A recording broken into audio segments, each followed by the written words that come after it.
नमस्कार मंडळी, स्वागत आहे तुमचं कानून मराठी या चॅनलवर। तर आज आपण पाहणार आहोत कुठल्या परिस्थितीत आपल्याला आपण कोणाला ब्लॉक करू शकतो का, अशा कोणत्या परिस्थिती आहेत त्यामध्ये आपण कोणतं पाऊल उचललं पाहिजे। तर आपण हे समजून घेऊया।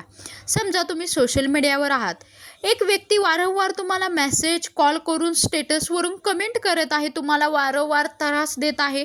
तर यावेळेस तुम्ही काय केलं पाहिजे? पहिली स्टेप, तो फक्त तुमच्याशी जास्त बोलतोय पण त्रास देत नाही, ब्लॉक करणं तुमचा वैयक्तिक हक्क आहे।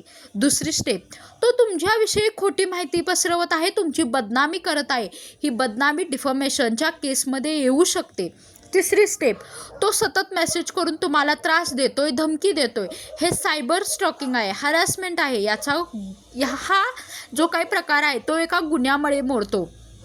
चौथी स्टेप, तो तुमचे फोटो व्हिडिओ चुकीच्या पद्धतीने वापरतोय, हा एक सायबर क्राईम आहे, त्यामध्ये त्याला जेल देखील होऊ शकते आणि तुम्ही त्याचा आवाज देखील उठवू शकता। कायदेशीर कारवाई, सायबर क्राईम पोलीस स्टेशन किंवा जवळच्या पोलीस ठाण्यात जाऊन तक्रार करू शकता। IPC आणि IT ॲक्ट अंतर्गत कारवाई होते, उदाहरणार्थ 499 डिफॉमेशन। तक्रार ऑनलाईनही दाखल करता येते, cybercrime.gov.in यावर।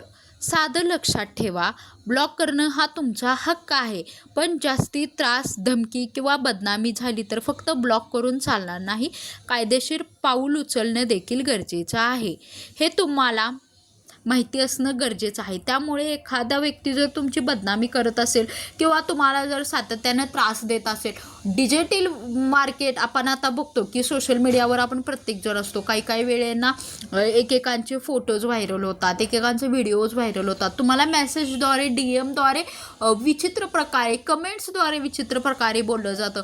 तर सगळ्यात आधी तुम्ही ब्लॉक करणं नाही करणं हा तुमचा वैयक्तिक आहे, पण कोणत्या टाईपमध्ये तुम्हाला हॅरॅसमेंट होते, जसं की तुमचे व्हिडिओज अपलोड केले जातात, तुमचे बदनामी केली जाते, त्याप्रमाणे तुम्ही तुमची जे काही FIR असेल किंवा तुमची जी कंप्लेंट असेल ती तुम्ही सांगू शकता। मी सांगितल्याप्रमाणे तुम्हाला यातला कोणता पर्याय योग्य वाटेल ते तुम्ही वापरू शकता।